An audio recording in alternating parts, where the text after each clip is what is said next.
Waktu kantor BPN kebakaran, Bapak dinas di mana? Apa yang mesti harus dilakukan bila mana memiliki tanah di Singaraja karena kantor BPN zaman dulu itu ada kebakaran? Solusinya adalah daftarkan kembali ke kantor BPN. Banyak jalan ini ya. Sekali lagi saya ingatkan yang didaftarkan kembali adalah yang di sertifikat di sebelum tahun 99, tahun 80-an, tahun 70-an dan sebagainya.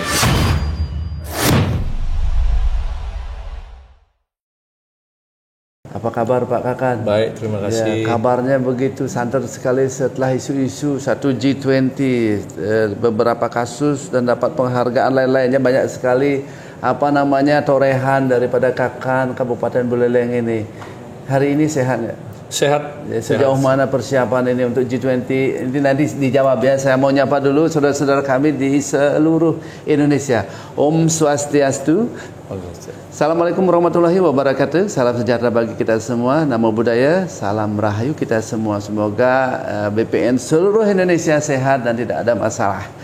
Pagi hari ini saya Putu Sudiartana selaku host di sini menanyakan beberapa hal karena isunya yang masuk ke redaksi ini kita mau mendengarkan aslinya. Kami sudah pernah banyak wawancara dari narasumber dari A, B, C, D terkait dengan BPN Singaraja BPN Buleleng. Ya, tentunya ada yang bermasalah namanya jadi pejabat itu Pak. Ya, masalah itu memang mesti harus ditangani karena history ada kebakaran dulu di sini terus Bapak masuk bagaimana menangani, tentu ini pro dan kontra. Ada yang ditangani masalahnya selesai dia happy, tapi banyak yang bermasalah juga tumpang tindih. Ya, itu mesti harus diproses. Semuanya ini pasti akan mengalir sesuai dengan aturan yang berlaku. Kalau memang tidak bisa diselesaikan, serahkan kepada APH, kan begitu kira-kira Pak Kakan. Pak Kakan, ada isu ini terkait dengan bandara. Ya, kadang-kadang ada si A ngomong B, si C ngomong A, lain-lainnya, ada di kubu tambahan, ada di barat. Kira-kira dari sisi Bapak Kakan ya selaku pimpinan di sini, Kepala UPT BPN Buleleng, apa sih pendapat Bapak? Saya tidak menanyakan di sana atau di sini, bagaimana posisi pertanahan di sini, karena pertanahan itu kan hanya pencatatan, Pak. Nah, bukan di ranah itu. Kalau itu kan ranahnya presiden ya, kira-kira begitu.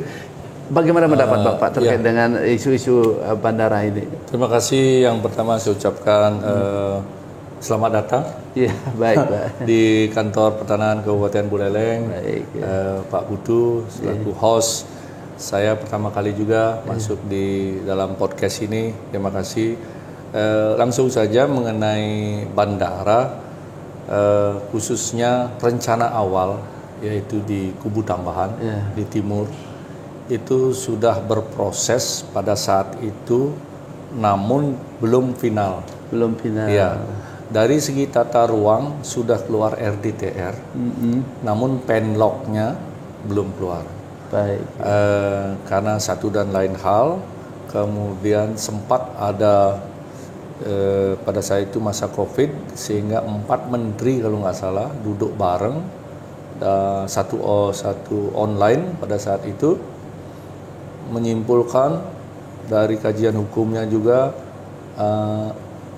berat dilaksanakan untuk dilanjutkan di timur. Baik. Karena itulah kemudian diarahkan ke barat. Ke barat. Nah, cuman tidak serta-merta, tidak begitu saja kemudian lantas ke barat. Ini bisa berlangsung sampai tuntas juga. Sekarang masih dalam proses dan saya tidak dalam kapasitas mengatakan apakah sudah pasti di barat, apakah balik lagi ke timur dan sebagainya. Tantangan untuk pembangunan bandara di barat juga tidak kalah besarnya. Nah, jadi sementara penlok belum terbit, tetap aja bahasanya kita bisa jadi, bisa iya, bisa jadi atau tidak. Demikian yang bisa saya komentari.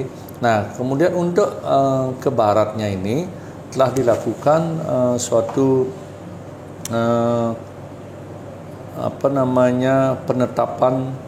penetapan lokasi, penjajakan terhadap kemungkinan dari status tanahnya. Baik. Yang ternyata itu adalah HGU 1, HGU 2 dan HGU 3 milik Pemprov. milik Pemprov. Ya. Terlepas daripada adanya rencana bandara di barat di Sumber Kelampok atau belum, jauh sebelum itu masyarakat di Sumber Kelampok juga sudah pada saat itu menjajaki untuk memperoleh haknya. Dan itu Bapak saya dengar Pak Gubernur juga memediasi itu ya. Nah, Pak Gubernur ikut memediasi, dan Pak Gubernur ini karena di pemerintahan sebelumnya belum ada solusi yang bisa diambil, baru di zamannya Pak Gubernur yang sekarang diambil suatu langkah kebijakan di mana masyarakat diberikan 70%. Baik. 70% dan Pemprov 30%. Berarti sudah selesai itu? Belum, karena barulah kemudian setelah itu BPN masuk. Ya, karena sudah jelas 70% inilah yang diberikan kepada masyarakat. Baik. Nah, 70% ini kita memakai redistribusi tanah. Baik. Jadi ada yang lahan pekarangannya, ada lahan garapannya. Baik. Dan kita membentuk suatu tim yang disebut gugus tugas reforma agraria, GTRA, di mana ketuanya itu adalah Bapak Bupati sendiri.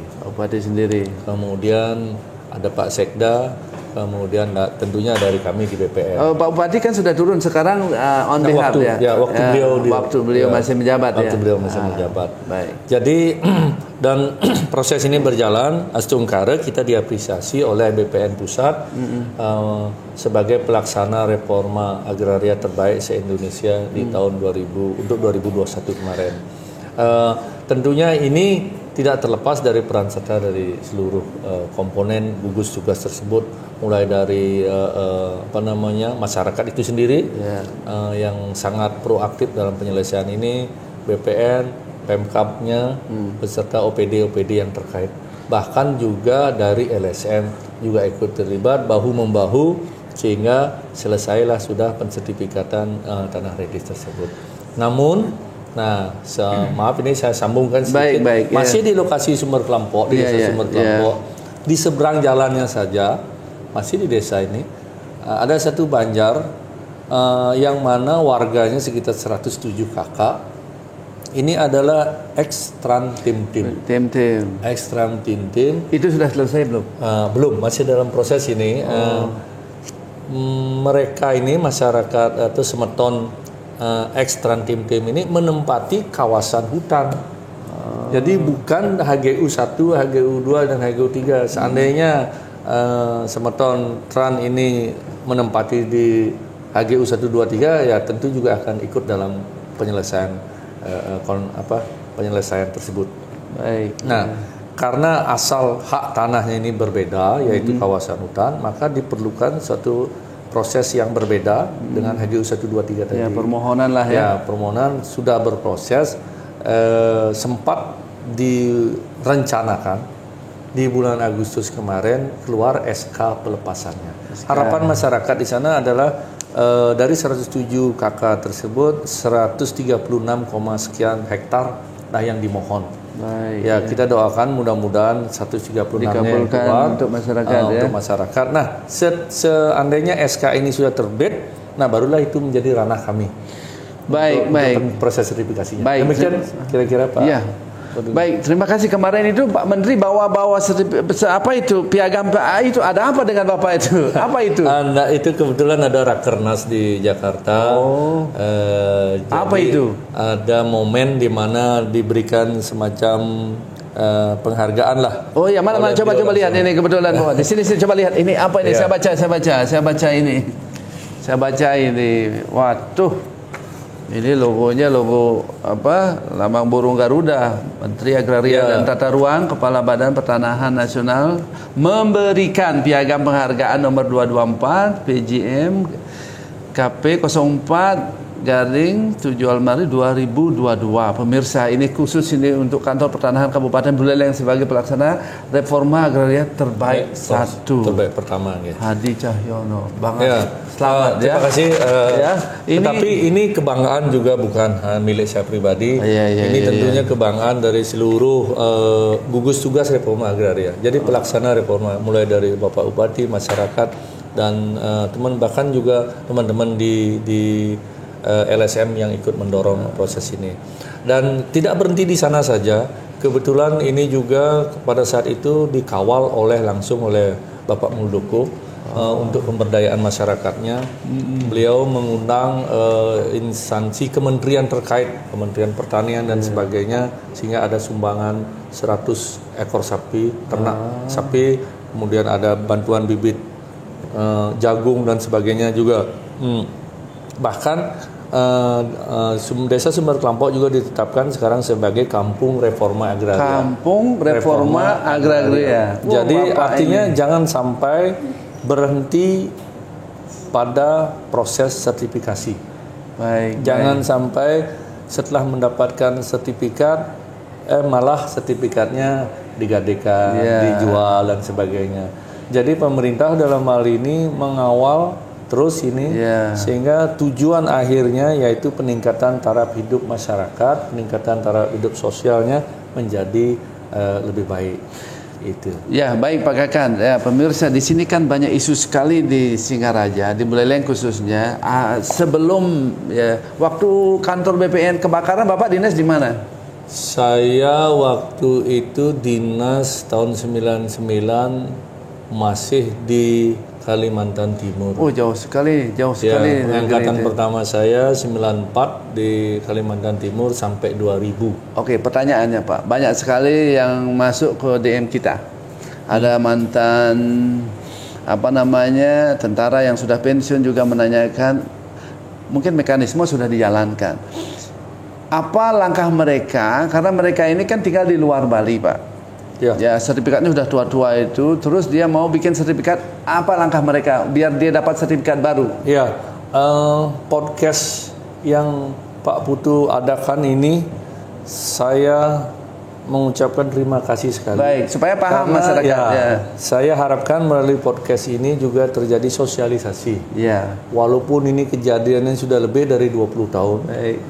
Jadi kita mengharapkan, karena sama sekali tidak ada data di kita setelah kejadian kebakaran tersebut, jadi mohon menyampaikan ulang ke BPN, sertifikat-sertifikat yang telah dimilikinya.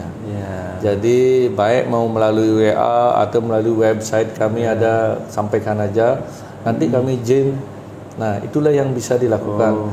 Jangan sampai tanah yang sudah terbit sertifikatnya kemudian disertifikatkan lagi oleh oknum-oknum yang tidak bertanggung jawab, bahkan memanfaatkan celah ini karena mereka tahu di BPN tidak ada data untuk pembanding, tidak ada data yang mengontrol, padahal sertifikatnya yang seharusnya di sana itu malah tidak melaporkan. Nah, sampai sekarang ini masih kami temui beberapa yang belum menyampaikan, melaporkan ulang, sehingga ini berpotensi untuk terjadinya overlap sertifikat. Ya, pemirsa, demikianlah apa yang mesti harus dilakukan bila mana memiliki tanah di Singaraja, karena kantor BPN zaman dulu itu ada kebakaran. Solusinya adalah daftarkan kembali ke kantor BPN. Banyak jalan ini ya. Sekali lagi saya ingatkan, yang didaftarkan kembali adalah yang di sertifikat di sebelum tahun 99, tahun 80-an, tahun 70-an dan sebagainya itu. Kalau yang baru ini artinya setelah tahun 2000 pastilah itu sudah terdaftar di kita. Jadi sekali lagi, sertifikat lama yang sebelum 99 mohon dengan hormat sekali segera disampaikan kepada kami fotokopi sertifikat. Terima kasih. Baik Pak Kakan, ada pertanyaan lagi yang memang agak serius sedikit karena ini heboh sekali. Yang ditunggu-tunggu sampai di mana dan perannya Kakan BPN Buleleng ini terkait dengan tanah Batu Ampar sampai di mana? Saya mungkin tidak masuk terlalu detail terhadap menanggapi case-nya. Tapi yang jelas langkah penyelesaian telah dilakukan. langkah penyelesaian sesuai ketentuan di peraturan berapa Pak Jer 21 2020 Baik. tata cara penyelesaian sengketa tanah, dan itu sudah ditangani oleh Kanwil. Bahkan beliau Pak Kanwil sendiri ikut pada rapat awal. Baik. Jadi dari sana disebutkan prosedur penanganannya melalui tahapan yang pertama pengumpulan data, Baik. kemudian ada gelar awal, Baik. setelah itu ada expose, cek lapang dulu, setelah cek lapang baru expose, baru kemudian gelar akhir dan penyampaian hasil. Baik. Nah sekarang ini sudah di tahap gelar awal. Baik. Gelar Baik. awal. Jadi berikutnya cek lapang dan dalam proses ini saya mungkin tidak akan berkomentar banyak. Yang jelas sudah ditangani, ranahnya sudah di Kanwil, sudah ditangani sesuai dengan ketentuan yang berlaku. Ya, terima kasih Pak Kakan. Inilah yang diharapkan oleh masyarakat. Banyak yang bertanya, tentu ini kesempatan yang mulia sekali saya sama Pak Kakan. Mudah-mudahan masyarakat yang bertanya ke redaksi di jarakpos.com itu terjawab sudah, ya, apalagi yang tidak memiliki informasi, karena mereka banyak transmigrasi ke luar Bali, Lampung dan lain-lainnya. Itu informasi ini yang memiliki sertifikat yang terbakar itu, solusinya adalah mendaftarkan kembali. Kira-kira demikian Pak Kakan. Bila mana ada tutur kami yang salah, kami minta maaf, mengganggu atas kenyamanan ini jam kerja. Saya minta maaf. Bila mana ada yang memang ya sedikit namanya manusia, ya kami akhiri dengan Agung Pramesanti. Om Santi Santi Santi. Assalamualaikum warahmatullahi wabarakatuh. Waalaikumsalam. Terima kasih. Ya, sehat ya.